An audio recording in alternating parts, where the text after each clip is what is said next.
Bonjour tout le monde et bienvenue dans le sixième épisode du Made in Québec podcast.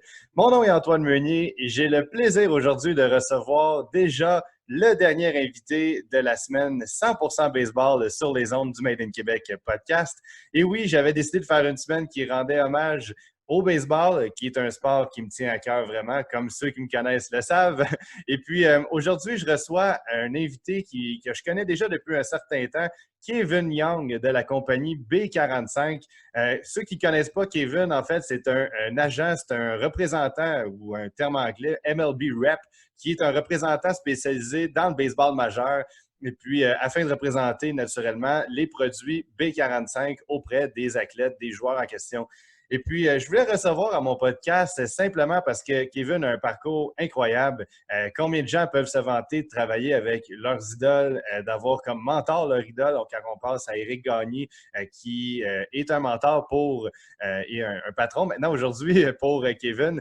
Et puis, on a parlé vraiment de son parcours qui est tellement inspirant. Là. On pense aussi à le fait qu'il côtoie des vedettes à chaque jour, qu'il doit se déplacer aux États-Unis tout le temps, en fait.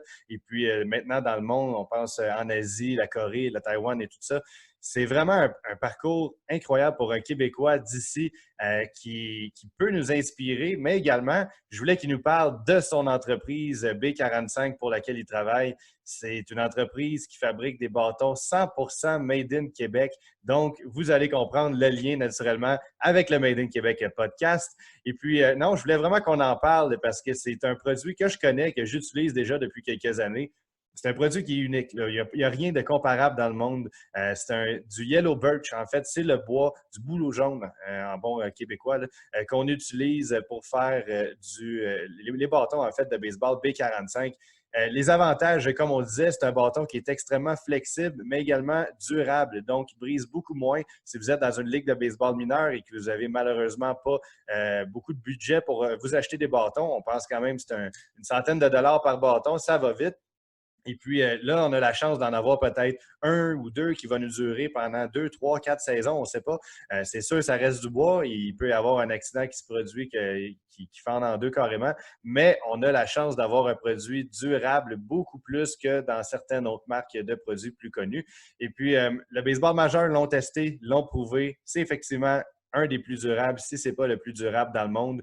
Écoute, on a tellement d'anecdotes qu'il nous a racontées quand on parle des Carlos Gonzalez, qui est un de ces joueurs qui représente ambassadeur pour B45, une grande vedette du baseball majeur. C'est un gars qui a vraiment fait sa renommée avec les années. C'est un joueur également qui a un élan qui est spectaculaire dans tous ses points, une quarantaine de circuits dans 2, 3 saisons consécutives. C'est vraiment un joueur exceptionnel. Et puis B45, long comme ambassadeur. Et puis, on en a parlé de sa relation avec lui, sa proximité avec sa famille. On a également parlé de certains Québécois, Éric Gagné, Russell Martin, Philippe Aumont. Vraiment, là, on a jasé de baseball en masse pour ceux qui aiment le baseball, mais pour ceux qui n'aiment pas le baseball aussi, l'épisode est pour vous. C'est important de le dire, femmes, hommes, peu importe, c'est pour vous ce podcast. Vous voulez être inspiré. Écoute, Kevin a réalisé un parcours qui est unique. Qui est vraiment de tracer son propre chemin. C'est carrément ça que j'essaie d'enseigner aux jeunes par mes conférences. Soyez inspirants en créant votre propre parcours. Copiez pas les autres, mais inspirez-vous du parcours de certains gens qui ont réussi. Et puis, Kevin Young est l'exemple parfait de quelqu'un qui a réussi à se démarquer par son parcours inspirant. Et puis, ça m'a fait un grand plaisir de le recevoir pour ce dernier épisode de la semaine spéciale baseball sur les ondes du Made in Québec podcast. Et déjà l'épisode numéro 6. C'est incroyable. En seulement 2 semaines, je vous ai gâté avec 6 épisodes. Je suis très heureux de pouvoir vous partager toutes ces belles histoires. Et puis, pour ceux qui sont un peu tannés de baseball, faites-vous-en pas. J'ai pensé à vous. J'ai des invités incroyables qui s'en viennent dans les prochains jours et de toutes sortes de milieux. On va s'en aller un peu dans le hockey aussi. On va rester dans le sport dans certains cas. Je vais avoir d'autres types de sports également qui s'en viennent dans les prochains jours. Mais des gens qui sont dans le milieu de l'entrepreneuriat, c'est un début du podcast. Je vais recevoir des gens d'entreprises qui n'ont aucun lien avec le sport. C'est vraiment important pour moi. Faites-vous-en pas. Je parle de sport. On est au printemps. C'est normal, ça fait du bien. On n'en voit plus à la télévision. On en a de besoin. Et puis, j'ai un décor qui fit pour l'occasion, donc j'en profite. Alors, sans plus tarder, je vous souhaite une excellente écoute pour le sixième épisode du Made in Québec podcast. Merci.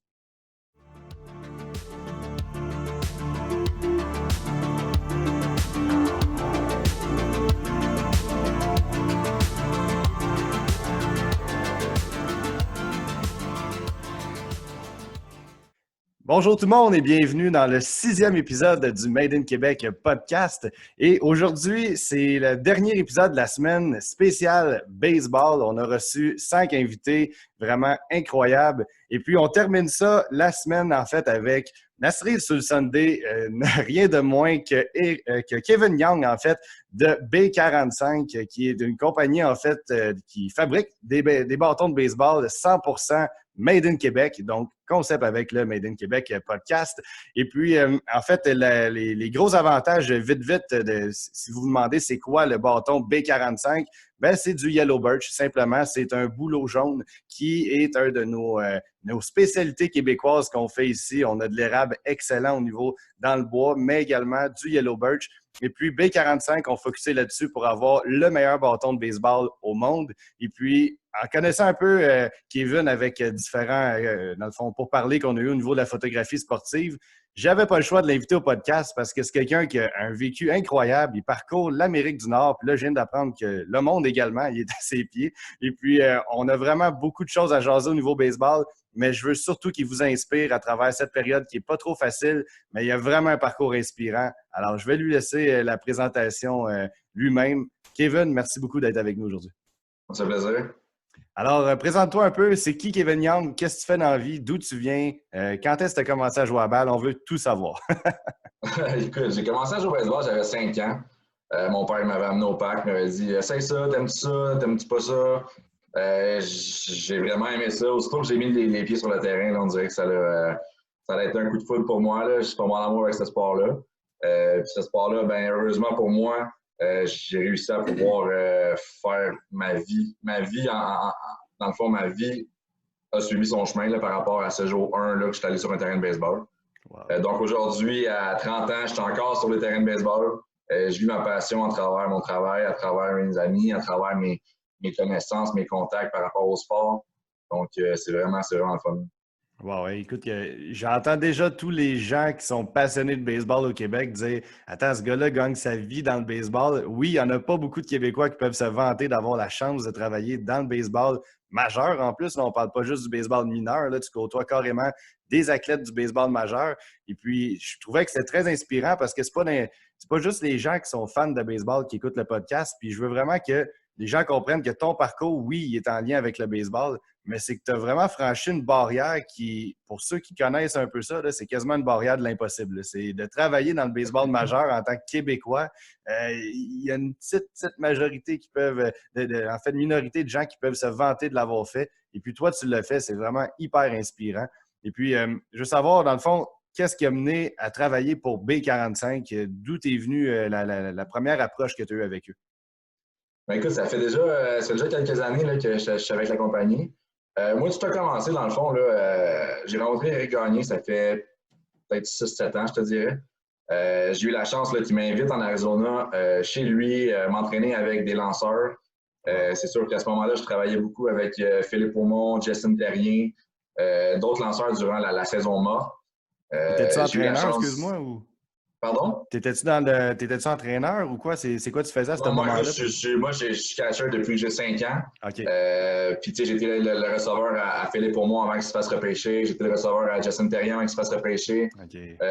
Avant ça, tu sais, Steve Green, Philippe Alexandre Valiquet, tous ces gars-là, c'est des gars que j'ai catchés quand j'étais plus jeune. C'est des gars avec qui j'ai appris à travailler avec des lanceurs de haute qualité, si on veut. Donc, tu sais, moi, en tant que catcher, mon travail, c'est d'observer des petites choses que certaines autres personnes ne peuvent pas voir de leur angle où le lanceur va lâcher la balle. Quand il fait un différent lancer, est-ce que ses doigts, on voit la différence? Tous des petits détails qu'à un niveau professionnel, les joueurs, les frappeurs, ils voient ça. Puis moi, en tant que catcher, j'ai réussi à avoir des petites affaires comme ça qui peuvent aider mes lanceurs à performer, à s'ajuster pour être les meilleurs lanceurs rendus sur le terrain. Là. Wow! Eric, il travaillait avec un jeune Cubain qui avait 16 ans. Écoute, un Cubain 16 ans, gaucher. Il lançait 92 000 à l'heure. Un top prospect, un peu dans le style de Aroldis Chapman, je dirais. Oh, un beau prospect, donc, ouais. C'est ça. Donc, j'étais allé en Arizona. La relation avec Eric, elle s'est établie comme ça. Puis je vais toujours me souvenir, cette journée-là, on était dans sa cour. Dans le fond, là, lui, il y a les monticules dans sa cour. un gym dans sa cour. On a vraiment un beau setup. Là. On était tous les boys assis. En fait, on faisait des burpees. On faisait des burpees parce qu'on avait fait des petits bets. Puis on a vraiment du fun à s'entraîner ensemble là-bas. Puis en faisant ça, Eric, il m'est arrivé. Puis il m'a dit « Hey Kev, ça se peut que j'achète B45. Ça pourrait être quelque chose de cool. » Tout ça. J'ai tout le temps rêvé d'avoir un magasin de sport ou une compagnie de sport ou quelque chose. OK, il me fait ça comme ça. Puis là, moi, c'est cool, tu sais, on va avoir des rabais sur des bâtons, on va avoir des petits deals, ça va être cool, tu sais, puis c'est le fun. Donc, à partir de ce moment-là, il m'a dit Hey Kev, qu'est-ce que t'en penses de vendre des bâtons? Ça te tenterait-tu de faire ça? Là, moi, je suis comme un petit peu. J'ai tout le temps travaillé dans le domaine de la sécurité, je te dirais, au Québec. Là, là j'étais un petit peu. Peut-être, tu sais, ça peut être quelque chose d'intéressant à vivre. Tu n'avais jamais eu d'expérience dans la vente avant ce moment-là? Non, absolument pas. J'ai tout le temps été quelqu'un qui parle beaucoup, qui a des bons contacts, des bonnes plugs, tu sais, quand je veux quelque chose, je travaille fort pour atteindre mon objectif. Puis ça, j'imagine qu'Éric avait peut-être vu ça à travers moi. Là. On passait toutes nos journées ensemble, on était pratiquement 24 heures sur 24 ensemble à parler de tout, de rien. Fait que c'est sûr que la relation s'est établie vraiment forte à ce moment-là. Puis écoute, à partir de là, il m'a shooté ça comme ça. J'ai dit, regarde, on va essayer. Fait que là, il m'a dit, OK, ben, regarde, il dit, là, tu retournes au Québec, nanana. Il dit, reviens en Arizona pour l'Arizona Fall League, puis on va voir comment ça se passe. Fait que c'est à partir de ce moment-là là, que je suis revenu au Québec. Je suis allé avec Eric. Eric est venu au Québec. On est allé ensemble à B45, à l'ancienne usine, en fait, là, qui était à Sainte-Catherine. Écoute, on rentre là-dedans. À ce moment-là, je connais les bâtons, je connais les modèles, je connais plein d'affaires déjà au niveau du baseball parce que, je veux dire, j'ai joué toute ma vie. Mais en termes de fabrication de bâtons, les procédés, le processus, tout ce qui... J'avais aucune idée. Là, j'avais une petite idée, mais de voir tout le travail qu'il y a derrière la fabrication d'un bâton, c'est quelque chose que, si tu ne l'as pas vu, tu peux avoir des idées, mais pas au complet. Là. Écoute, je me lance une invitation. Si un jour tu as besoin de gens pour visiter l'usine, j'y vais en courant. On s'organisera ça. C'est vraiment impressionnant. J'ai vu des reportages à la télévision parce que je pense que Michel Laplante avait lancé au départ l'entreprise, si j'ai une bonne mémoire, où il était dans le groupe qui a parti toute cette aventure-là, en fait. Oui, exactement. Écoute, c'est il y a 16 ans, là, je te dirais. Il y a Michel Laplante avec Olivier Lépine, qui est toujours avec nous, en fait. Ils ont décidé d'essayer de faire des bâtons de bois avec du Yellow Birch, comme tu as dit tantôt. C'est sûr que le plus populaire dans le temps, ça a toujours été le Maple, ainsi que le Ash, qui était pas mal les deux tops. Mm-hmm. Puis là, depuis qu'on a commencé le Yellow Birch, je te dirais qu'au niveau des statistiques officielles de la MLB, le Yellow Birch, il monte à un niveau assez rapide. Le Maple, il reste pratiquement la même chose. Et le Ash, il s'en va vers la pente descendante. Wow. Donc, notre produit qu'on a commencé il y a déjà 16 ans, il prend de l'ampleur dans le baseball majeur, ainsi que dans le baseball amateur, parce qu'il y a beaucoup de gens que le Yellow Birch, ce qui arrive, c'est que les bâtons vont moins briser qu'avec l'érable, parce qu'il y a une petite flexibilité dans le bois. Mm-hmm. Donc ça, c'est sûr, c'est intéressant pour des gens qui commencent à frapper avec du bâton de bois, qui ne savent pas exactement comment frapper, quel côté on met le grain, tous les petits détails que tu apprends quand tu commences à frapper avec des bâtons de bois. Oui. Donc, c'est un petit peu ça, là, c'est devenu super populaire rapidement. Puis, mon travail, c'est un petit peu ça, là, de vendre ce produit-là. Un beau produit en plus. Puis non, c'est drôle que tu en parles parce que ma ligue, en fait, moi, je joue pour le plaisir là, dans le Seniora avec une couple de mes chums. Puis cette année, ils ont décidé que la ligue devait se convertir au bâton de bois. En fait, on jouait avec l'alu avant, puis maintenant, c'est 100% en bois. Et ça va être, on espère pouvoir jouer un jour, là, mais c'est le début de l'aventure du bois. Puis certains n'étaient pas certains non plus. Ils disaient, ben là, écoute, ça va fendre. On va en acheter combien par année? Un alu, tu gardes ça 10 ans, puis c'est encore bon. Ça fait peur à beaucoup de gens, mais moi, j'avais la chance d'avoir un bâton B45 que malheureusement, je me suis fait voler dans un tournoi l'année dernière. Et puis, c'est parce qu'ils sont trop bons, c'est pour ça. Puis, l'avantage que tu as, ben, d'un, j'ai pu personnaliser mon bâton, j'ai pu l'avoir la couleur que je voulais, le design que je voulais. C'était mon cadeau de fête. Vraiment, c'était exactement lui que je voulais. Et puis, c'est vraiment un feeling différent pour les gens qui n'ont jamais frappé avec du B45. c'est un autre monde. On sent vraiment le bois d'une qualité différente complètement. On sent la balle qui a un impact différent quand on frappe avec le bâton. On sent vraiment je ne peux pas en dire, le feeling est complètement à part. C'est pas un bâton de bois traditionnel. Et puis, j'ai jamais vu le bout. Je l'ai gardé pendant plus de 3 ans et demi, ce bâton-là. Il n'a jamais fendu. Je l'ai pogné des fausses balles, excusez l'expression, là, mais tu sais, sur le manche carrément. Là. Puis, d'habitude, un bâton de bois, ça va fendre, avoir une belle craque partir dessus. Jamais j'ai vu une craque, un égratignure, quoi que ce soit. J'en ai frappé des balles avec, puis ça a été un excellent achat, sincèrement. Mais j'ai pas vu le temps de voir la fin du bâton, je me suis fait voler. Fait que, prochain achat, un bâton B45. Mais c'est juste pour dire que oui, le baseball mineur s'en va tranquillement vers le bois. Et puis, ça serait une belle pensée, en fait, pour les gens du baseball mineur de penser à B45 qui est 100% québécois. Comment ça a été? On va revenir un peu à Eric. Comment ça a été? Toi, ben, j'imagine, t'as quel âge, toi, Kevin? 30 ans, j'ai 30 ans. T'as 30 ans, OK, j'ai 27. Fait que t'as été dans la génération comme moi qui a vécu la frénésie game over avec les Dodgers. Puis là, ça devient un gars que tu côtoies, que tu habites chez lui pendant un certain temps, que tu sais, comment tu as vécu ça vraiment de carrément côtoyer une idole? Là? Ça a été comment pour toi? Écoute, c'est quelque chose parce que Eric, tu sais, moi, je suis allé à la même école que lui, secondaire gros petit, en sport-études. Ben oui. J'ai fait le même cheminement que lui un petit peu. Après ça, j'étais allé à l'Académie de Baseball Canada. J'étais allé au Junior College. Tu sais, tout un petit peu le même parcours que lui qui a fait, je te dirais. Donc, tu sais, je sais d'où il vient, je sais qu'est-ce qu'il a fait pour se rendre là-bas. Mm-hmm. C'est sûr qu'il y avait plus de talent que moi pour se rendre où il s'est rendu. Là. Pas dans la même position au moins. Là, mais... non, c'est ça, mais tu sais, c'est Eric, je l'ai rencontré, puis écoute, ça a cliqué tout de suite. Là, on dirait que quand je parle, il me comprend tout de suite. Quand il parle, je comprends. On a vraiment une bonne chimie, que ce soit au niveau business, au niveau personnel aussi, je te dirais. Ça c'est vraiment cliqué. Je vais toujours me souvenir quand il a gagné son Cy Young, j'étais dans le bureau de Stéphane Lepage à Edouard Petit. On attendait de savoir qui allait gagner. Puis écoute, il a gagné cette journée-là. Wow. Je me souviens de ça comme si c'était hier. Là, c'est tous des petits moments que. C'est même drôle en plus parce que j'ai envoyé une photo la semaine passée, je faisais un ménage dans la maison. Là, pendant le confinement, on a eu le temps de faire du ménage. Là. Puis j'ai retrouvé une photo de moi et lui. La première fois que j'ai rencontré, écoute, c'est ma mère, elle m'avait apporté dans une place qu'elle allait faire une entrevue. Puis écoute, j'avais entendu dehors là, comme 1 heure là, pour le rencontrer. Puis il m'avait signé une balle, il m'avait signé une casquette des Dodgers. Puis j'ai envoyé cette photo-là, puis il était comme wow, ça fait longtemps. Là, ouais. C'est des relations que des fois, ça ne s'explique pas comment que ça peut cliquer avec deux personnes. Mais Eric, écoute, j'ai souvent dit, tu sais, hey, je suis chanceux de t'avoir rencontré. T'sais. Puis il m'a dit non, Kev, t'es pas chanceux. La vie a fait qu'on s'est rencontrés, la vie a fait que dans le fond, il m'a dit que je t'ai offert l'opportunité de réussir et de faire tout ce que tu fais aujourd'hui, puis tu l'as pris. T'sais. Fait que c'est pour ça que je suis reconnaissant envers ce gars-là. Je vais toujours l'être. Puis c'est pas mal ça. Fait que ton idole, en quelque sorte, un gars que tu admirais au départ est devenu ton mentor par la suite. Encore une fois, c'est une histoire qui est des plus inspirantes. T'sais, imaginez chaque personne qui écoute le podcast présentement. Imaginez-vous votre idole ou quelqu'un que vous admirez au plus haut point dans un domaine que vous aimez.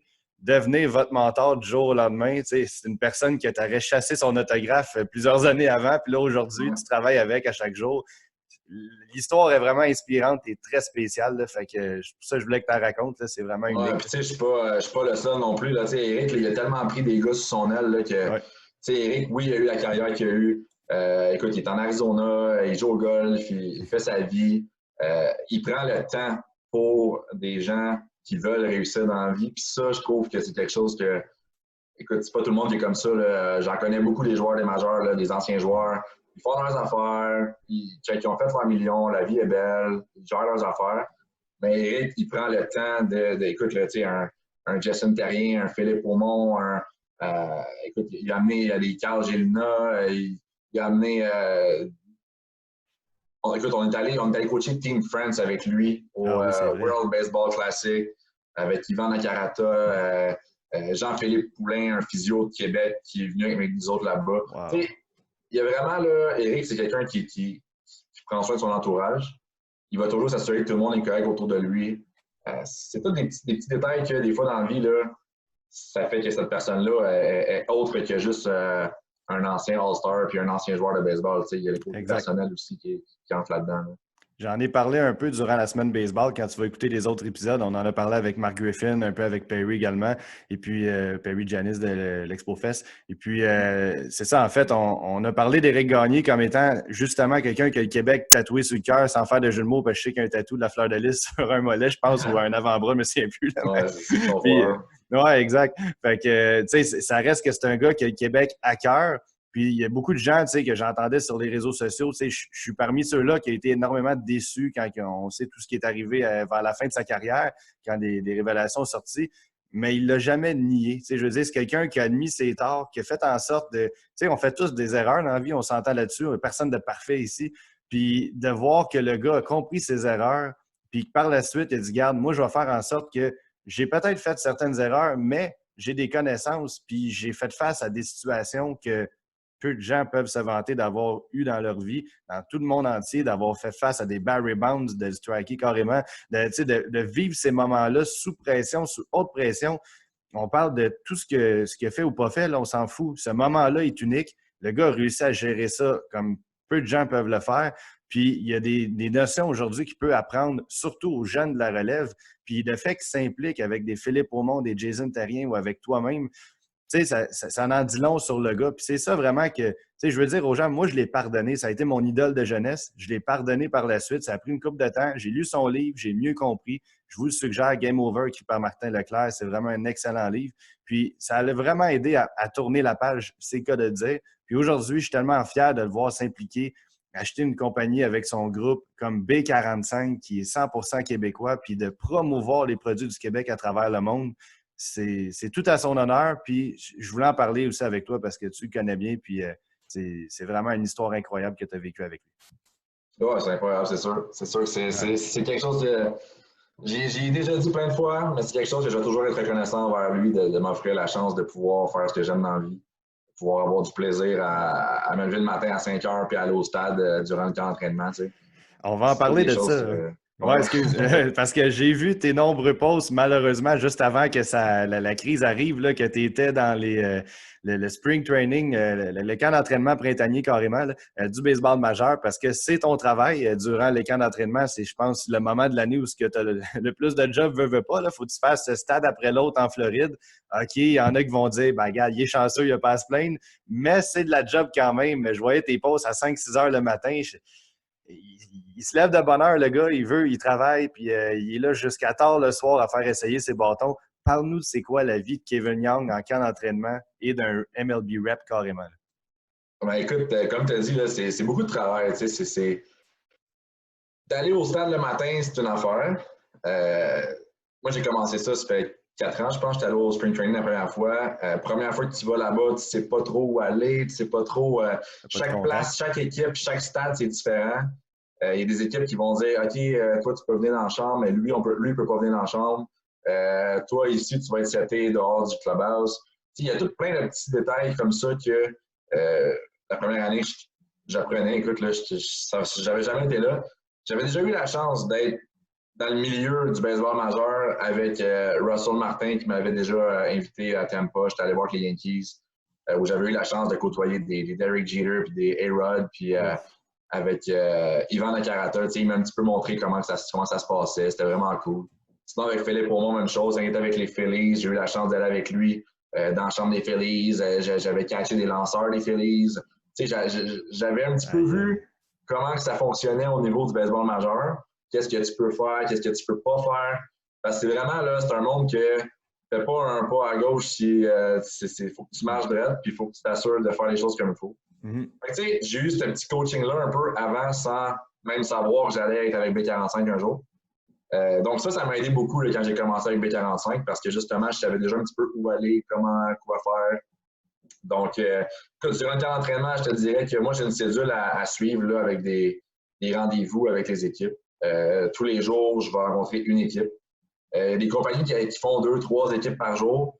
Moi, personnellement, j'aime mieux faire une équipe par jour, avoir une bonne visite, prendre mon temps avec les gars, parce que souvent, maintenant, je connais plein de gars dans la ligue, là, dans le fond. Je connais 5, 6, 7 joueurs par équipe minimum. Là. Fait que, c'est sûr que quand je rentre dans la chambre des joueurs, Puis là, les gars, what's up, Kevin? What's up, bro? Tu sais, c'est une relation qui est vraiment incroyable. Puis c'est un feeling que, je sais pas parce que je suis jeune, je suis grand, 6 pieds 4, tu sais, je fit un petit peu dans le décor, si on veut. Ouais, parce qu'on ne te voit pas à la caméra, mais oui, t'es grand. Non, c'est ça. Les gars, ils s'associent à moi super facilement. Puis, je veux dire, j'ai des bonnes relations avec la plupart des joueurs. Là, j'ai du fun, je m'en vais là-bas, j'ai un sourire. Les gars, il y a une bonne vibe avec tout ça. Donc, chaque jour, je vois une équipe différente.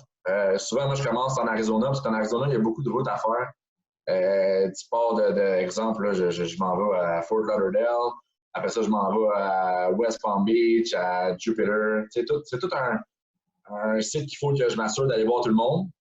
Fait que, c'est beaucoup de routes, beaucoup d'hôtels, beaucoup de déplacements, beaucoup de places qu'il faut que je sois en même temps un petit peu. J'espère que tu as ta vignette en Floride parce que les toll roads sont chiantes quand tu te fais pogner. Non, ça vient avec le rental car, c'est pas peu. Ouais, ok, ouais, non. Faut que tu le mentionnes par contre. Non, c'est ça. Mais non, c'est ça. Puis tu sais, souvent, le spring training aussi, c'est le bon moment pour passer du temps avec les gars là, off the field aussi, là, parce que durant la saison, on va se texter, on va s'appeler FaceTime, on va se jaser, mais de passer du temps ensemble, d'aller souper, d'aller dîner, d'aller manger, d'aller voir une game de hockey, une game de basket. Il y a plein d'affaires que c'est autre que juste les bâtons de baseball. Ça, je pense que c'est le côté le plus important de la business aussi. Là, oui, je suis chanceux parce que je connais beaucoup de joueurs de hockey aussi. Fait que souvent, ben là, Canadien est en ville, je vais aller voir les joueurs, je vais aller ici, je vais aller ça. Fait que c'est un milieu que tout le monde se connaît, tout le monde se parle. Puis que, écoute, tu te fais inviter à des places, tu invites d'autres joueurs, les joueurs t'invitent. Fait que, c'est vraiment un peu un rêve, là, je t'écoute parler, là, puis je me dis, il y en a plein qui doivent rêver dans leur salon actuellement à dire « Non, mais d'où qui sort ce gars-là? Comment il a fait pour en arriver là? » C'est juste incroyable. Je me dis, par contre, c'est un peu comme il y a sûrement deux côtés à la médaille aussi. Ça, c'est le beau côté, mais en même temps, pas que tu es une vedette, mais tu as tellement de contacts au niveau vedettariat que tu dois sûrement recevoir beaucoup de demandes des amis ou des presque amis qui disent « Hey, Kevin, t'attends pas de me donner une petite plug » ou « Hey, ça tente de me faire signer telle affaire par tel gars? » Tu dois te faire achaler souvent quand même. C'est sûr, je reçois plein de messages un peu dans ce style-là. Là. Mais il y a toujours une façon de bien faire les choses. Je veux dire, dans la vie, il y a tout le temps une question de timing, tout le temps une question de... C'est sûr, oui, je connais, exemple, Vladimir Guerrero Junior, mais non, je ne peux pas t'amener une balle pour tout le monde qui me demande une balle de Vladimir Guerrero Junior. C'est un petit côté qu'il faut que je gère un peu. Mm-hmm. Mais écoute, moi, ça me fait toujours plaisir de pouvoir faire plaisir à des gens. Là, puis si je peux le faire, je vais le faire. C'est sûr, comme j'ai dit, il y a un timing pour tout. C'est un petit peu comme ça que je gère ça. Là. Parce que, tu sais, je veux dire, moi, je le vis, mais je connais des joueurs qui, eux, le vivent aussi, là, puis que, hey, t'as-tu des billets, t'as-tu ci, t'as-tu ça, tu sais, ça fait partie... Ça, c'est pire, ouais. Ça fait partie un petit peu de ce qui se passe, mais les joueurs, souvent, ils ont comme un peu des bras droits là, qui gèrent ça, que ce soit de la famille, des cousins, des amis. Du temps, quelqu'un qui va un petit peu gérer le côté plus... autre que le sport, tu sais. Puis au hockey aussi, c'est comme ça. Les joueurs, souvent, là... un Québécois qui vient jouer au hockey à Montréal, là, je peux te garantir qu'il reçoit 150 messages textes et que tout le monde veut les billets. D'un coup, les amis du secondaire ressortent, puis hop, je me souviens plus de toi, c'est qui? Non, c'est ça, tu sais. Mais je pense que les gars sont habitués, ils savent que ça fait partie de la game, ils gèrent ça. Moi, de mon côté, ben c'est sûr, j'essaie de faire plaisir au plus de gens possible, que ça soit...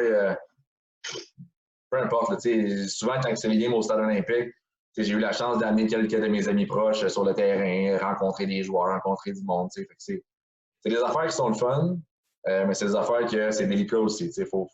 Si on peut le faire, on peut le faire. Si on peut pas, ben faut que les personnes y comprennent. Oui. Puis il faut que les gens comprennent aussi. Moi, je fais un peu de la photographie au niveau du baseball, justement. Puis quand je vais au stade, j'ai des amis des fois qui sont dans les estrades. Puis hey, tu peux-tu me pogner une balle sur le terrain? Tu peux-tu me rapporter un bat? C'est pas parce que tu es sur le terrain ou tu connais les joueurs que c'est tellement juste le baseball majeur. Là, oui, s'il y a une fausse balle qui va dans les estrades, ils vont vous la laisser, il n'y a pas de problème. Mais les balles sur le terrain, tu peux pas te promener avec un sac et les ramasser, ça marche pas de même. Là. C'est tellement surveillé. Les gars d'équipe ont leur bag avec le zipper, puis ils serrent tout de suite après la game, puis des fois, tu leur demandes, ils vont t'en donner une, mais ça marche pas facilement comme ça. Fait que c'est important que les gens le savent aussi. C'est quand même un gros détail. Écoute, parlons un peu du bâton B45 en tant que tel. On a parlé un peu tantôt du Yellow Birch. C'est sûr que c'est vraiment une combinaison aussi qu'on disait avec la flexibilité du frame et la dureté de l'érable, parce que c'est pas mal les deux, je peux dire, les deux meilleurs bois qu'on a au Québec présentement. Et la combinaison des deux donne le boulot, en fait, que ce soit dans le plancher, l'industrie pour laquelle j'ai déjà travaillé, c'est la même chose, c'est reconnu pour sa flexibilité qu'on peut justement graver. Oui, ça peut poquer plus facilement, mais ça ne brise pas, ça ne va pas fendre. C'est vraiment ça votre avantage. Est-ce qu'il y a des compétiteurs présentement qui offrent le même bois ou un bois similaire sur le marché? Vous êtes vraiment les seuls? Non, il y a des compétiteurs maintenant, là, parce que je veux dire, ils se sont rendus compte que c'était quelque chose qui fonctionnait vraiment bien. Ils se sont rendus compte qu'il y a beaucoup de joueurs qui étaient tombés en amour avec ce type de bois-là. Nous, on est chanceux parce qu'on est la compagnie originale qui l'a fait. Donc, c'est sûr que là, les joueurs, ils savent que nous, c'est tout ce qu'on fait du bouleau jaune. Ils savent que notre spécialité, c'est le bouleau jaune, puis que dans le fond, eux vont recevoir la meilleure qualité de bouleau jaune possible. Vous êtes les premiers à le faire. Exactement. Donc, comme j'ai dit tantôt, c'est Olivier Lépine, Michel Laplante et compagnie qui ont commencé ça il y a 16 ans. Ils ont commencé ça, ils ont essayé ça dans le baseball indépendant avec les Capitals. Ça a super bien fonctionné. Ils se sont rendus compte que les bâtons ne brisaient pas, qu'il y avait du power, puis un petit peu, comme tu as dit tantôt, il y a un petit feeling là, d'extra flex, extra pop dans le bâton. Un bâton de hockey, tu mets plus de flex dedans quand tu fais ton tir du poignet, que tu dis, il me semble que, tu sais, lui, je le sais qu'il ne pètera pas, qu'il va plier juste comme il faut, puis il y en a un autre que tu vas le prendre, tu vas dire, j'oserais pas mettre trop de poids dessus, tu sais, mais on dirait que le B45, c'est ça que ça l'offre, hein? C'est vraiment la flexibilité que tu n'as pas ailleurs, puis c'est un peu bizarre d'imaginer flexibilité et puissance, là, mais ça procure de la puissance. Ah, exactement. Puis, tu sais, je veux dire, depuis que les joueurs ont accès à ça, comme j'ai dit, il y en a plein qui sont tombés en amour avec ça. Puis nous, notre main guy, c'était Carlos Gonzalez. Puis lui, il y a une belle histoire parce que lui, écoute, en 2015, je crois, il a frappé 40 circuits avec nos bâtons. L'année d'avant, il y avait eu une affaire comme 40 bâtons brisés. Là. Il frappait avec de l'érable avant. Puis c'était le league leader en broken bat. Puis même la Ligue l'avait contacté, puis il avait dit comme là, Carlos, il faut que tu changes ton modèle de bâton parce que là, ton handle est peut-être trop mince pour ton barrel. Il y a quelque chose qui se passe là, par rapport à ça. Il faut absolument que tu changes de quoi parce que c'est rendu dangereux. Puis c'est un petit peu pour ça qu'ils ont établi des règles là, au niveau de la marque, le ink dot, la marque d'encre, la goutte d'encre, pour s'assurer que le grain était parfait pour des questions de sécurité. Donc, Carlos, c'est Willen Rosario qui a pris, il commandait nos bâtons. Il a donné un bat, puis il a dit hey, try this one out, essaye ça, puis let me know what you think. Fait que là, Carlos, il a pris le bâton. Je pense qu'il a fait 2 circuits dans le même game, bang, bang. Puis depuis cette journée-là, il a pris le B45, qui est tombé en amour avec le B45. Exactement. Puis là, il s'est impliqué avec la compagnie. Puis à ce moment-là, moi, c'est sûr, je suis rentré en contact avec lui, j'ai rencontré. Lui aussi, ça a cliqué vraiment bien. Écoute, Carlos, depuis qu'on s'est rencontrés, il m'a invité chez eux là, plein de fois. J'étais allé chez eux plein de fois avec sa famille. Écoute, on s'entraînait avec d'autres joueurs là-bas. Parce que là, j'ai accompagné dans ses entraînements, dans ses pratiques au bâton, dans ses workouts, dans pas mal tout. Puis quand tu passes du temps avec ce gars-là, qui est reconnu à travers la Ligue, à travers le monde, il y a d'autres joueurs.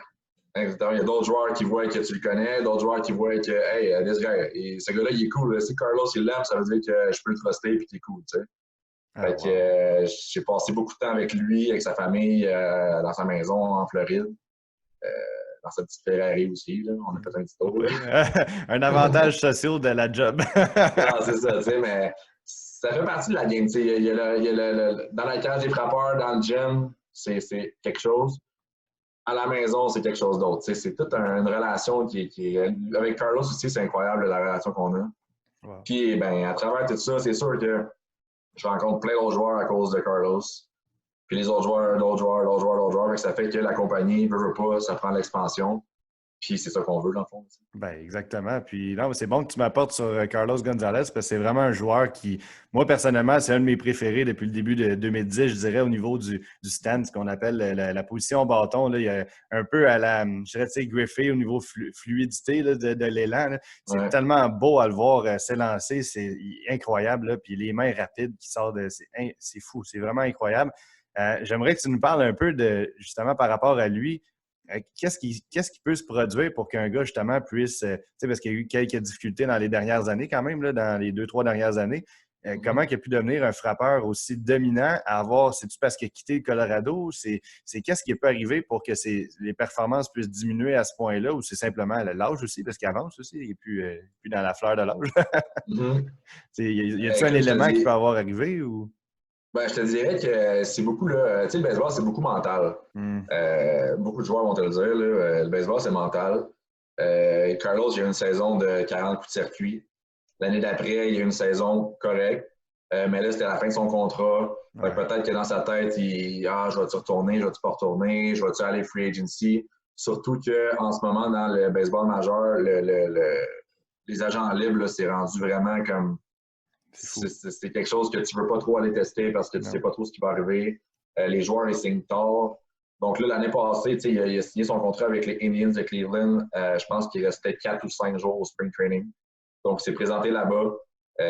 J'étais là-bas avec lui, puis il est arrivé là. Il y avait 5 jours pour se préparer pour la saison. Donc, il a commencé l'année en 3 là-bas, prendre quelques apparitions de bâton, puis se mettre prêt. Il est allé dans les majeurs avec Cleveland. Ça a été so-so parce qu'il ne jouait pas tout le temps. Ça, c'est une autre affaire. Quand tu es un joueur qui est habitué de jouer à tous les jours, puis quand tu as ton day off, tu es content d'avoir ton day off parce que, écoute, tu as joué 6 games cette semaine, puis tu as une journée off peut-être. Puis c'est là que tu te reposes ton corps parce que le veut pas au baseball, c'est 162 matchs par année. Le monde, ils vont dire que le baseball, c'est pas le sport le plus physique. Mais tu as quand même 162 matchs en comme 180 jours, mettons. Tu as un jour de congé par mois quasiment. Là, exactement. C'est incroyable. Plus les entraînements, plus les pratiques, plus les... Il y a tellement à faire pour que ton corps suive la parade dans ta saison. Ça, c'est des choses que les gens ne voient pas. Là. Les gens, ils pensent que la game est à 7h30, les joueurs arrivent à 6h puis ils vont stretch. Non, les gars, ils arrivent à midi et demi. Ils ont un setup, là, ils ont des vidéos à checker. Ils ont plein d'affaires à faire que les gens n'ont aucune idée de ce qu'ils font. C'est une vie d'athlète carrément. Puis, tu sais, c'est important que tu en parles de l'aspect mental, de l'aspect physique aussi derrière tout ça parce que, tu sais, les gens, comme tu dis, qui pensent que le baseball n'est pas un sport vraiment physique parce que je pense que ça a été teinté par l'apparition dans les années 90 de gars vraiment plus gras, je pourrais dire. Des Pablo Sandoval qui ont été excellents, mais tu sais, Prince Fielder, on pense à eux autres, c'est des gars qui ont certaines corpulences, qui ont eu des bonnes saisons, mais ils n'ont pas toffé longtemps non plus. Là, là on s'en va tranquillement. Les blessures sont apparues dues à leur poids aussi. Puis, on s'en va tranquillement vers une transition de joueurs ultra rapides, puissants, des athlètes. Les gros cogneurs d'aujourd'hui, c'est des Aaron Judge, des Stanton, il n'y a pas un once de gras là-dessus. Là. C'est que du muscle, puis c'est dur. C'est des gars quand même qui... Ouais, c'est ça. Ça reste quand même une autre mentalité qui n'est plus la même que les années 90. C'est rendu un sport, c'est rendu que les gars ne peuvent pas se blesser parce qu'au hockey, tu te blesses, tu manques 2 semaines, tu manques à peu près 4-5 games. Mais au baseball, si tu manques 2-3 semaines, tu en manques 15 games. Là, fait que ça peut changer vraiment la donne. C'est sûr. Puis les gars sont super bien encadrés au niveau de leur physique. Là, je veux dire, ils ont des coachs là, pour le strength coach, tout ce qu'ils peuvent. Tous les services que tu peux t'imaginer, là, ils les ont, que ce soit au baseball ou au hockey. C'est incroyable. J'ai eu la chance de voir les deux mondes un peu là, au niveau du Canadien, au niveau de. Les joueurs, c'est des machines. Puis, ils ont tout ce qu'il faut pour faire fonctionner leur machine. C'est un petit peu ça. Là. Mais c'est ça. Fait que, Carlos, je te dirais qu'il y a eu ça l'année passée. Cette année, il est arrivé au temps d'entraînement. Il était en shape, il était prêt. Il y a eu un bon temps d'entraînement. Il me disait qu'il voyait super bien la balle, son élan. Écoute, ils ont toutes les statistiques. Là, la balle... le exit velocity, c'était autour de 110 000 à l'heure quand il frappait. C'était des bons chiffres. Puis c'est drôle, tu parlais de Kenny Griffey Jr. parce qu'il était au camp d'entraînement quand j'étais allé là-bas. Ah ouais? J'ai rencontré Kenny Griffey, c'est drôle parce que moi, Purdy et mes meilleurs amis, on jouait encore il n'y a pas longtemps au Nintendo 64 là, à son jeu. Ah ouais, Ken Griffey 64, le meilleur jeu de baseball ever, ceux qui s'en rappellent. C'était le jeu. Là. Ah ouais. Puis, écoute, je parlais avec Ken Griffey et tout ça, puis Cargo, il était avec moi. Puis justement, Cargo, il m'expliquait, mais je le savais déjà, là, mais il m'expliquait que Ken Griffey, c'est son idole de jeunesse. Il a tout le temps voulu Peut-être pour ça un peu. être comme Ken Griffey. C'est pour ça son swing, un petit peu, quand il lâche son bat. Les Tu le vois mouvements des un peu pieds à la fin. coller, là. Ouais. Fait que, tu sais, c'est quelque chose comme ça. Puis c'est drôle parce que là, il jouait avec les Mariners, Cargo, l'équipe à Griffey. Il ne pouvait pas le 24 parce que c'est Griffey. Fait que, tu sais, il a pris le 27, je pense. Mais non, tout ça, tu sais, c'est toutes des petites affaires. Il y avait les spikes à Griffey pour jouer. Cargo, il a été reconnu toute sa carrière pour ses spikes, là, Nike, là, qui a tout le temps. Écoute, j'en ai une paire, là. Je pourrais peut-être te montrer ça là, tantôt. Là, mais, c'est sûr, ça ferait plaisir aux auditeurs et surtout à moi-même. On va prendre une petite pause là-dessus, 2 secondes. Donc, pendant que pour les auditeurs qui sont audio présentement, moi, il n'y a pas de montage, on ne coupe rien. Donc, je vais juste faire un petit résumé rapide de ce qu'on parle avec Kevin présentement. Donc, Kevin Young de la compagnie B45 représentait MLB. On parle surtout de sa relation actuellement avec Carlos Gonzalez puis d'autres joueurs du baseball majeur. Et puis, je pense que Kevin est de retour pour nous montrer ces fameux spikes-là. Oh mon Dieu! Il a l'air, ouais. Cargo, c'est. Ils sont autographiés par Cargo? Ouais, c'est. Wow. Fait que, c'est tout le temps, Cargo, il a tout le temps été reconnu pour ses spikes. Ah oui, je vois ça, là, ils sont incroyables. Et ceux qui ne le voient pas, là, les auditeurs, parce que le podcast aussi est sur Spotify, c'est important de le dire, c'est un peu difficile de visualiser. Là. Des beaux spikes Nike noirs avec une ligne blanche, un peu de jaune fluo, du rose dedans le logo, puis la belle signature sur le côté. Et le dessous de la semelle 100% fluo jaune avec un beau signe saumon rose un peu. Bref, chronique mode du Made in Québec podcast. Fait que, non, c'est ça. Fait que, Cargo, c'est un gars qui. Même chose, là, comme je disais, comme avec Eric, là, quand je suis allé chez eux, son cousin, c'est le cuisinier. Sa cousine, c'est la femme de ménage. C'est toute une famille. Puis lui vient du Venezuela. Puis là-bas, c'est un petit peu comme ça. Là, tout le monde s'occupe de sa famille. Quand tu réussis dans la vie, ben, les gars, ils s'occupent de leur famille. C'est génial. Puis moi, je trouve ça le fun parce qu'il me considère un peu comme dans sa famille. Wow. Puis, on s'appelle FaceTime une fois par semaine, on jase tout le temps, on fait plein de blagues ensemble, on a du fun. Moi, j'essaie d'apprendre l'espagnol tranquillement, pas vite, parce que j'ai beaucoup de joueurs qui m'appellent juste au téléphone, puis « Hey, Kevin, qu'est-ce que tu penses au Renault? » Je fais pas grand-chose. Il y a beaucoup de joueurs espagnols de nationalité qui parlent espagnol, en fait. C'est pas évident. Je connais plein de petites niaiseries en espagnol, fait que les gars, ils trouvent ça drôle, ils rient, puis ça fait une belle ambiance. Mais non, c'est ça, c'est toutes des petites choses que... Écoute, moi, là, en ce moment, on ne sait pas trop ce qui se passe avec le baseball. Je sais qu'il s'entraîne encore. Je sais qu'il est prêt. Je sais qu'il est passionné du baseball encore. Il aime ça. Tu sais, je veux dire, Cargo, comme je te dis, c'est une personne que... Tous les joueurs l'appellent. Il est super amical avec tout le monde. Tu sais, j'étais avec lui, puis Arenado, Story, les gars, ils se FaceTime, ils s'appellent. Puis c'est comme un... Tu vois que ce gars-là, c'est un autre niveau. Tu sais. Il a fait sa marque dans la ligue. Tout le monde le connaît. Moi, je suis confiant qu'il peut finir ça sur une bonne note avec une équipe. À quel âge, à peu près? Mariners. Fait que je souhaite tout le meilleur. Puis j'espère que ça va durer 1 an, 2, 3, 4, 5 ans, peut-être, on ne sait pas. Des fois, le baseball, là, quand ça déclique, là, ça va bien. Puis, c'est tellement mental. Il y a quand même, il y a mi-trentaine à peu près en ce moment, Carlos. Ouais, je pense que c'est ça, c'est ça. Fait qu'il y a encore quelques bonnes années qu'il peut offrir certainement. Puis, c'est juste de peut-être, des fois, on pense souvent que le Colorado est un stade qui avantage beaucoup les frappeurs de longue balle. On pense à la pression atmosphérique. C'est prouvé naturellement que la balle flotte plus longtemps dans les airs, ce qui a longtemps avantagé des gars comme Todd Helton ou d'autres joueurs qui n'auraient peut-être pas connu la carrière qu'ils ont connue à cet endroit-là, mais également, il y a certains joueurs, parce que peut-être la façon qu'ils frappent, la balle est plus haute aussi, on n'a aucune idée pourquoi, là, mais de l'avoir peut-être à Seattle, c'est un des stades justement qui avantage les frappeurs, fait que j'imagine que ça risque de l'aider s'il est capable de pouvoir continuer. On ne sait pas quand est-ce que ça va reprendre non plus. Non, ça serait le fun, Écoute, moi, j'y souhaite le meilleur, puis... Chaque fois qu'on se parle, moi, j'envoie des petits challenges. Je veux que.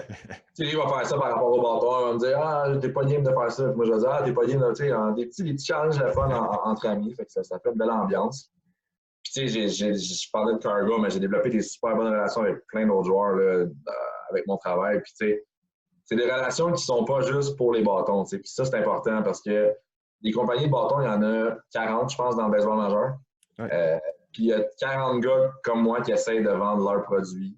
Mais il y a le produit, puis il y a la personnalité, la relation avec les joueurs. Ça, c'est quelque chose que, tu sais, je pense que ça n'a pas... c'est tellement important là, de pouvoir bien gérer ça avec eux, là, parce que pas juste de texter « Hey, what's up, tu veux tes bâtons? » Moi, c'est complètement un autre game. Là. Moi, je veux m'assurer que comment ça va, tu sais, autre que les bâtons. Tu vois, c'est tellement important que tu en parles. On va faire une parenthèse qui n'a aucun lien avec le baseball, là, mais j'ai quand même été 10 ans représentant, pas dans le domaine du baseball, là, mais dans le domaine du bois puis de la machinerie lourde, etc. Le but, en fait, d'un bon représentant, là, c'est, je pense, parce qu'il y a beaucoup de jeunes aussi qui me suivent en ce moment, qui par rapport à certaines conférences que j'ai données, puis qui travaillent actuellement dans le domaine de la vente ou de la représentation, quoi que ce soit.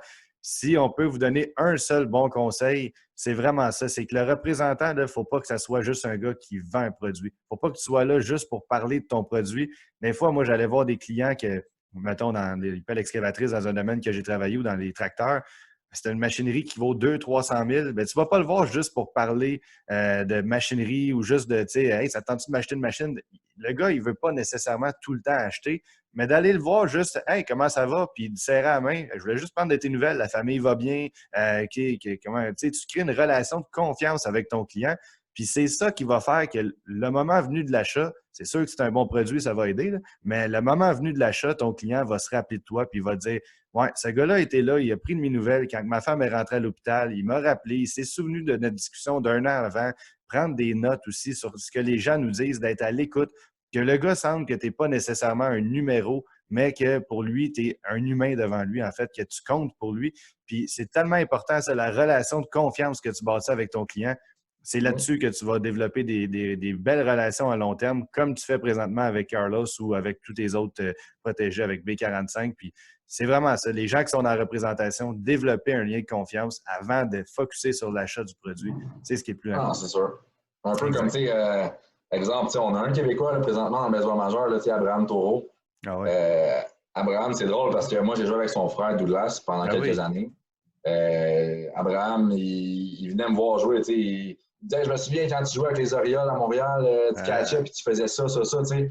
Je disais, même, toi, tu venais me voir jouer, puis là, moi, je m'en vais te voir jouer au Rogers Center contre les Blue Jays, frapper un circuit, tu sais. C'est des moments, c'est des affaires qui sont un petit peu spéciales, tu sais. Puis c'est là que, on dit souvent B45 Family parce que on voit ça comme une grosse famille, B45.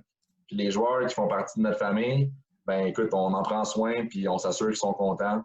Puis tu sais, Abraham, là, je sais que durant le off-season cette année, il a pris beaucoup de son temps personnel pour aller voir beaucoup de jeunes, beaucoup de fans de baseball à travers le Québec. Je confirme. Quelque chose que il n'est pas obligé de faire. Quelque chose qu'il aurait pu rester chez eux puis frapper des balles, s'entraîner, puis whatever. Ouais. Il a pris le temps de le faire pour les fans au Québec, pour les jeunes.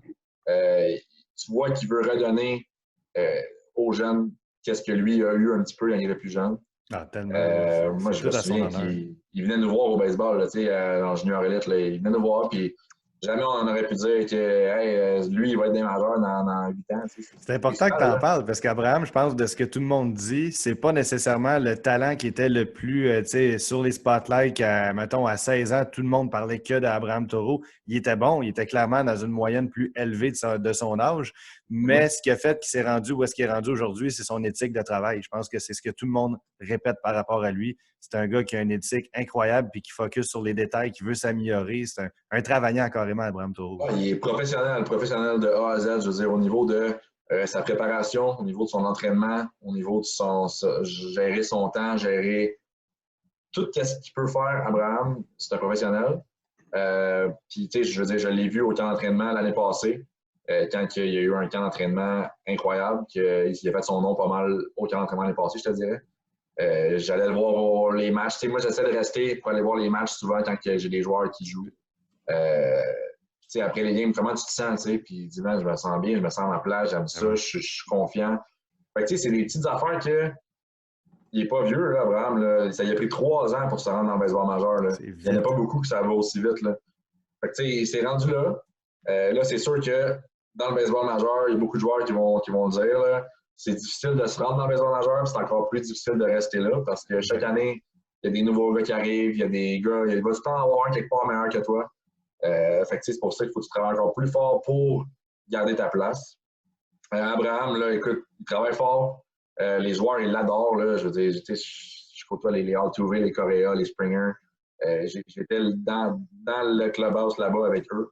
Puis les gars, ils font des blagues avec lui. Les gars, ils l'aiment. Les gars, c'est tout un... C'est comme une famille aussi. Là. Les Astros, là, je veux dire, tous les gars, ils se connaissent depuis quelques années. C'est une famille, ils ont du fun ensemble. Puis tu vois qu'Abraham, il fit dans ce décor-là, il fit dans cette famille-là. Puis les gars, ils l'ont accueilli là, comme un... Tu sais, c'est sûr que le Perfect Game à Verlander... Ouais, parle-nous de ce moment-là, c'est unique. Tu as été là à ce moment-là avec la famille d'Abraham? Malheureusement. Oh, attends, ça a coupé, Kevin, on t'entend. Je suis parti la veille. Je suis parti, j'en reviens au Québec, à Montréal. Allô? Attends un peu, on a un petit problème avec le réseau, juste 2 petites secondes. OK, tu m'entends-tu? Oui, je t'entends, là. OK, il y a juste un décalage au niveau du vidéo. On s'excuse. La technologie du Zoom, on n'est pas les seuls là-dessus en ce moment. le son, il est bon, c'est pas grave. C'est vraiment juste vidéo qu'on va te voir en décalage, mais c'est pas grave. Je veux que tu nous racontes, c'est ça, le moment que tu n'as pas vécu, ce que tu disais dans le fond sur place avec la famille, mais tu as sûrement entendu le frère ou en fait Abraham en parler de ce moment-là. C'était unique. Là. Ouais, ben c'est ça. Écoute, moi, j'étais revenu, j'étais allé là-bas avec mon ami Louis et Douglas, le frère Abraham.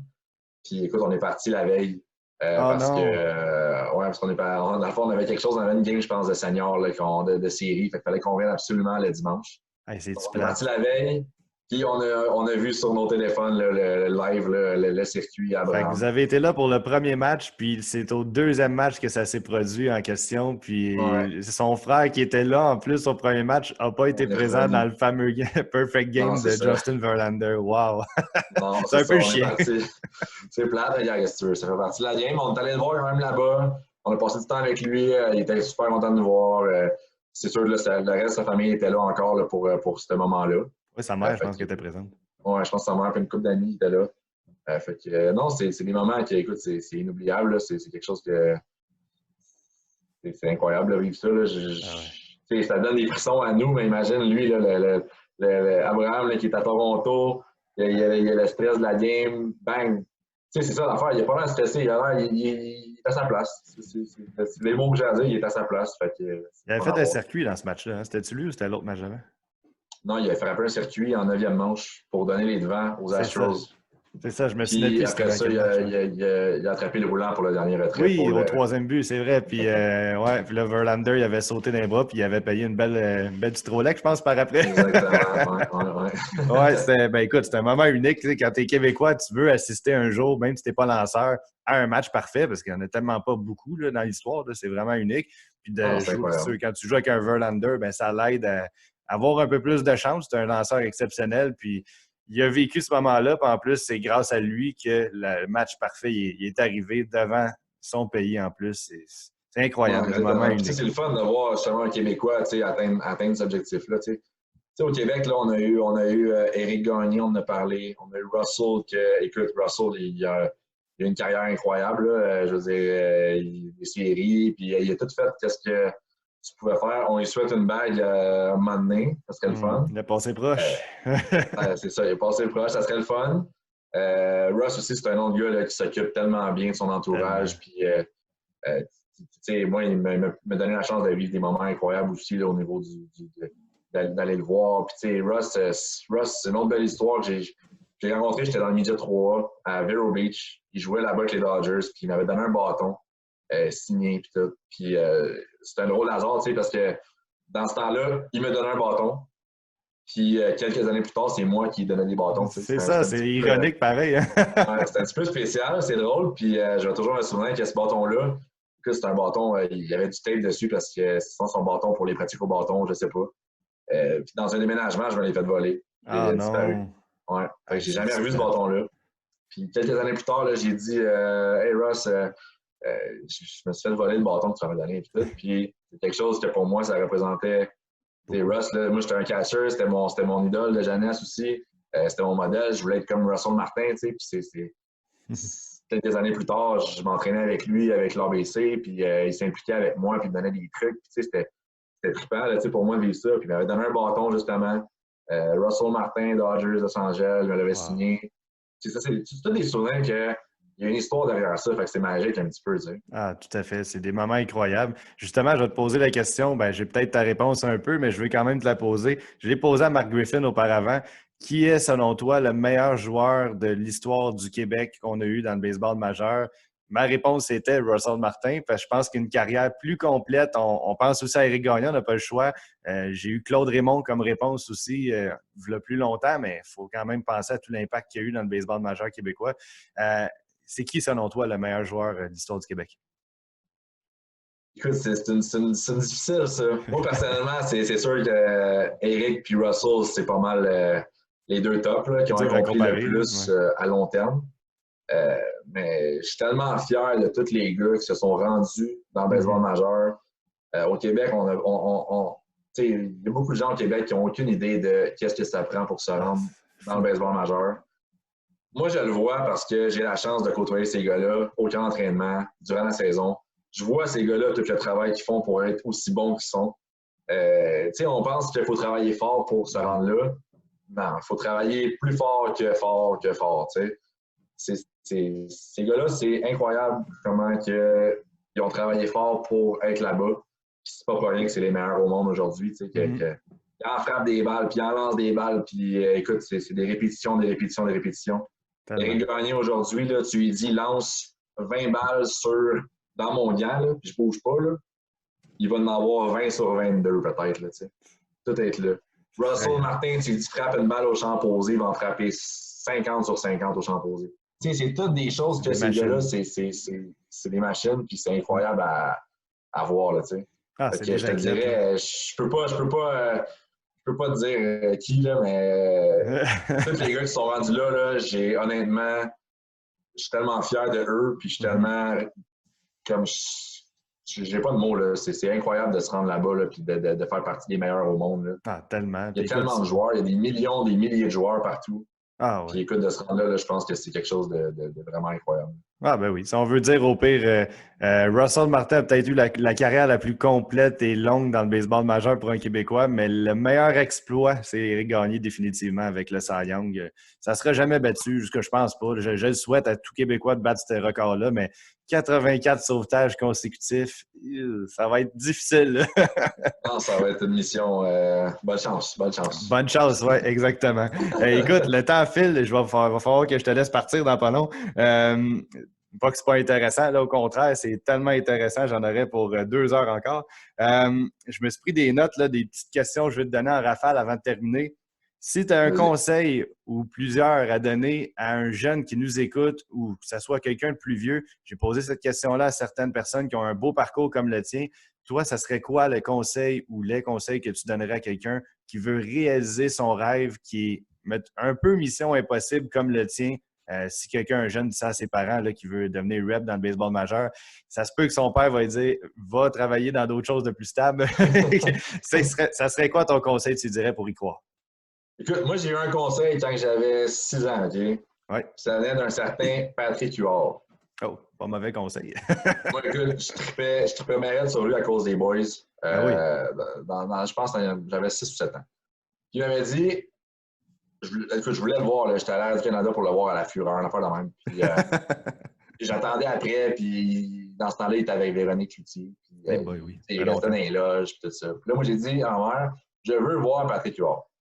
Là, ma mère a dit, OK, mais là, il n'est pas là, on ne peut pas le voir. Là. Elle dit, on va attendre un peu. Là, puis, fait que finalement, je l'ai vu. Puis, j'étais pas content, puis j'ai chialé, puis j'étais comme, je veux le voir, puis la sécurité était là, puis j'ai dit, je veux le voir. Puis, là, le petit gars vraiment chalant. Ouais. Patrick Huard est arrivé, puis il m'a dit, toi, là, il dit, t'as une tête de cochon, il dit, puis tu vas aller loin dans la vie. Il dit, garde jamais ta tête de cochon. Fait que là, moi, c'est niaiseux, mais aujourd'hui, je pense encore à ça.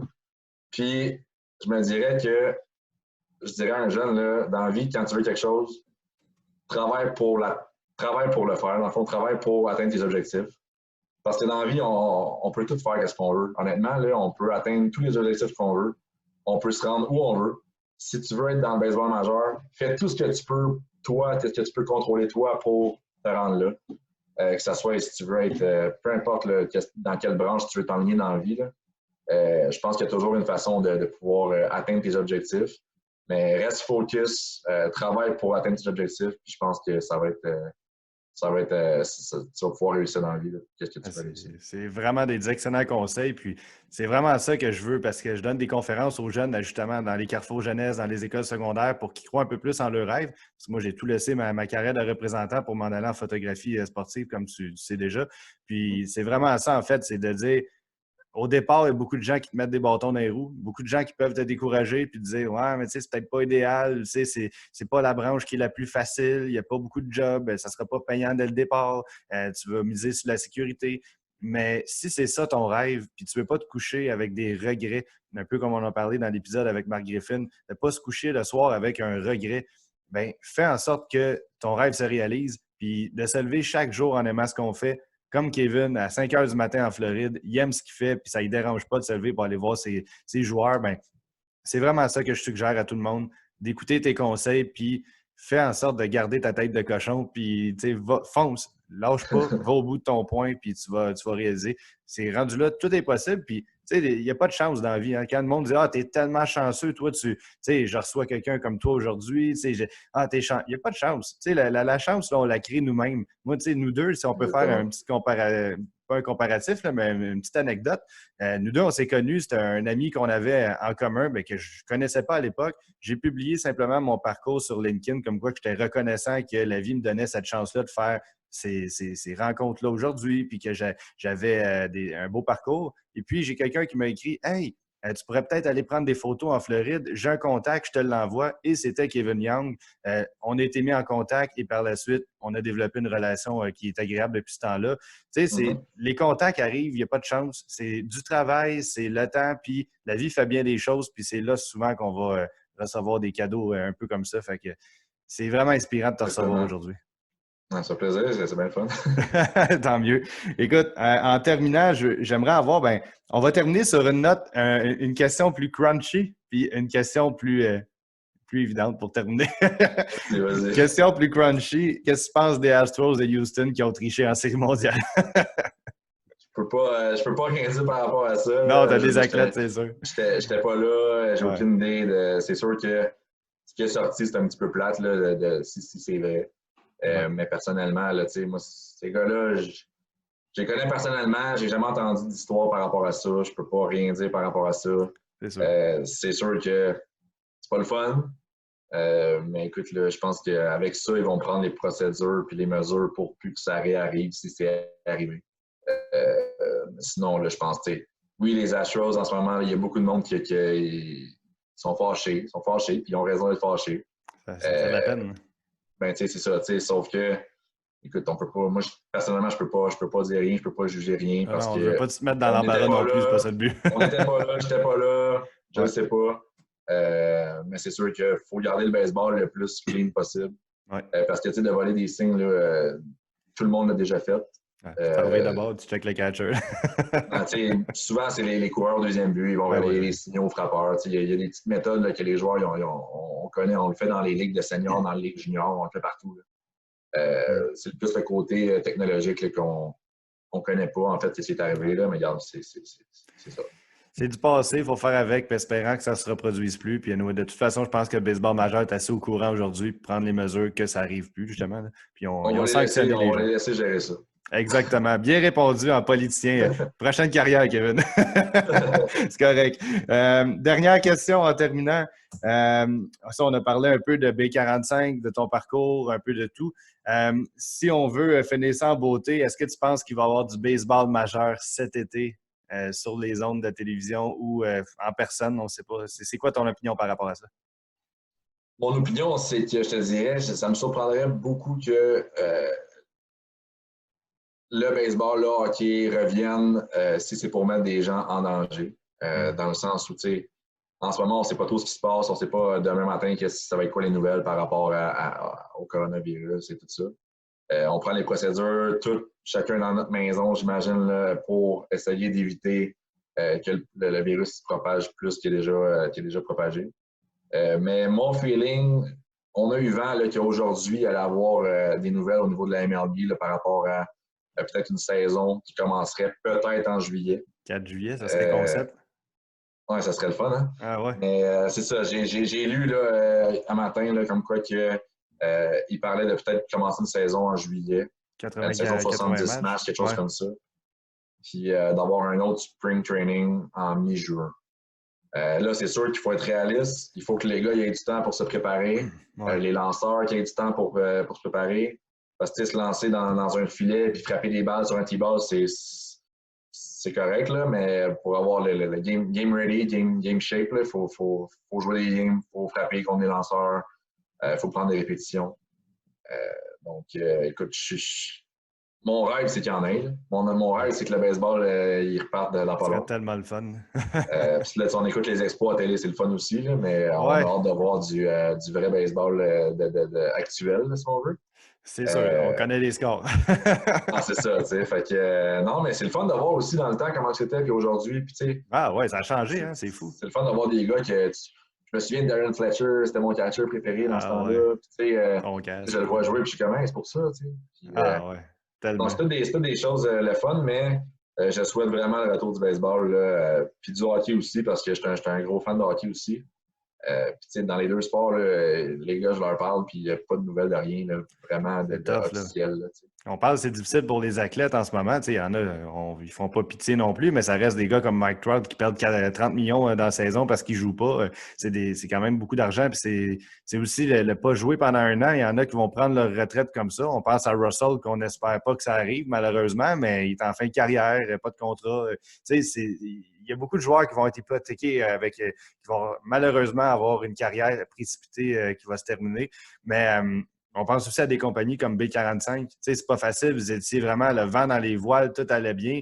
S'il n'y a pas de baseball, bien, pas de bâton qui se vend. Il n'y a pas de baseball mineur. Il n'y en a pas non plus qui se vend. Ça doit être difficile aussi à l'interne pour vous. Oui, c'est sûr que on s'est bien préparé par rapport à tout ça aussi. On a été un petit peu chanceux là, que ça arrive juste après le camp d'entraînement. Là, au niveau du baseball majeur, les commandes étaient déjà pas mal toutes faites. Donc, pour la saison, je dirais. Là. Donc, okay. À ce moment-là, on était quand même pas si pire. Mais la compagnie, elle se porte super bien. Tout se passe bien. On fait les choses de la bonne façon. C'est sûr qu'en ce moment, moi, mon travail, généralement, je vais faire des petits suivis avec du monde pour m'assurer qu'il y a quelque chose, t'as ci, t'as tout ça. En ce moment, je suis un petit peu plus, je veux pas pousser personne à rien parce que c'est pas le temps. C'est pas le temps. Je veux m'assurer que tout le monde va bien là, avant de parler de l'utilité des bâtons, puis on n'est pas là. Mais c'est certain que la compagnie, il faut que ça continue à rouler. Il y a beaucoup de gens qui vont acheter des vêtements, des casquettes, des bâtons en ligne. Tout plein d'affaires pour nous encourager aussi là-dedans. C'est sûr que au niveau des bâtons, c'est certain qu'il y a plein d'équipes durant l'été qui commandaient 30, 40 bâtons, que là, en ce moment, c'est stand-by, puis on ne sait pas trop ce qui va se passer. Mais la compagnie se porte super bien. Puis on réussit quand même à bien faire les choses là-dedans. Écoute, on vous le souhaite sincèrement. Écoute, B45, c'est une excellente entreprise, comme j'ai mentionné plus tôt. Puis si les gens veulent vous encourager, tu as bien fait de mentionner, d'acheter des casquettes. Vous avez un super de beau brand, un beau B45 comme la casquette que tu portes actuellement. Est génial, vraiment. Un beau plan rapproché. Merci. Donc, c'est vraiment un beau produit. Vous pouvez acheter des gants, que ce soit des gants de frappeur, des gants de lanceur également. On a vu Philippe Aumont qui utilise vos produits ou Jason Therrien. Il y a des gars du baseball majeur qui croient en ces produits-là. Beaucoup de Québécois qui les utilisent. Charles Leblanc, Benjamin Pelletier. Encourager un peu plus cette entreprise-là au lieu de favoriser peut-être des compagnies que je nommerai pas, mais vraiment plus américaines. On a des bons produits au Québec. C'est le même prix. C'est concurrentiel. Profitez-en. Encouragez-les. C'est le temps plus que jamais. Made in Québec. C'est le but du Made in Québec podcast. Encourager, fait au Québec. Et puis, as-tu quelque chose à rajouter en terminant? Si quelque chose tu veux rajouter? Si les gens ont des questions, si les gens ont besoin d'informations, quoi que ce soit, moi, c'est sûr, vous pouvez me contacter là, sur Facebook, Kevin Young, ou sur Instagram, j'ai KevYoung45. Je vous suggère d'aller suivre la page de B45 Baseball aussi. Souvent, on fait des petits concours. Là, oui. On donne des bâtons, on donne des pointeurs, des gants, des choses comme ça.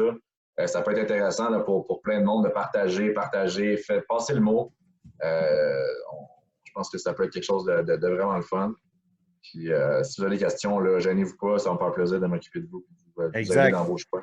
Je viens d'avoir un flash. 2 petites secondes à tout le monde, ça vaut la peine. 2 petites secondes. Désolé pour le petit temps d'attente. Un autre produit que B45 peut offrir, je me suis rappelé que j'avais ça dans mon bar. J'ai déjà reçu 7 petits bâtons en termes de trophées. C'est un bâton fait par B45, équipe championne du tournoi de la Plaine, Mi-Jet 2010. C'est des beaux souvenirs, ça. C'est des beaux souvenirs, tu sais, d'avoir ça. J'en ai 2, 3 de même. À chaque fois qu'on gagnait un tournoi, au lieu de recevoir une petite bobblehead ou un petit trophée qui s'en va dans les vidanges en terminale pour la plupart du monde, ou certains comme moi qui les collectionnent, de recevoir un beau petit bâton en bois B45, c'est niaiseux, je connaissais pas ça à l'époque, puis c'est ce qui m'a fait connaître B45 lorsqu'ils nous ont offert. C'était un cadeau qu'on avait reçu de la part de l'entreprise. Et puis, c'est là que j'ai découvert que c'était bien de recevoir ça comme trophée. Un beau petit bâton miniature, puis c'était un vrai bâton de bois, vraiment. Donc, si jamais vous avez du sport mineur, que vous voulez offrir des trophées au niveau du baseball mineur, pensez à B45, trophée personnalisé, c'est génial.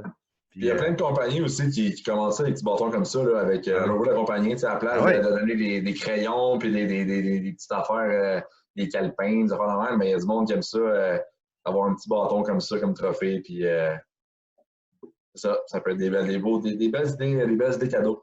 Exact. Écoute, c'était hyper intéressant. Pour vrai, je te remercie énormément. Kevin Young de la compagnie B45 Baseball. Et puis, je vous suggère encore une fois d'aller les encourager. C'est le temps plus que jamais sur leur site web B45 ou leur page Facebook. Vous pouvez les suivre. Des beaux petits concours aussi. Puis, si vous avez des questions, comme Kevin a dit, communiquez avec lui, soit sur Facebook ou Instagram. Et puis, on va mettre les liens directement dans la page Facebook par la suite. Alors, merci énormément à tous d'avoir été présents pour ce 6e épisode déjà de la grande aventure du Made in Québec podcast. Et puis, c'est ce qui termine la semaine spéciale baseball, espérant que vous avez bien apprécié. Et puis, une chance que ça se termine parce que c'était mon dernier chandail que j'avais pour la semaine spéciale baseball. Alors, merci beaucoup et puis on se revoit pour le 7e épisode du Made in Québec podcast. Merci.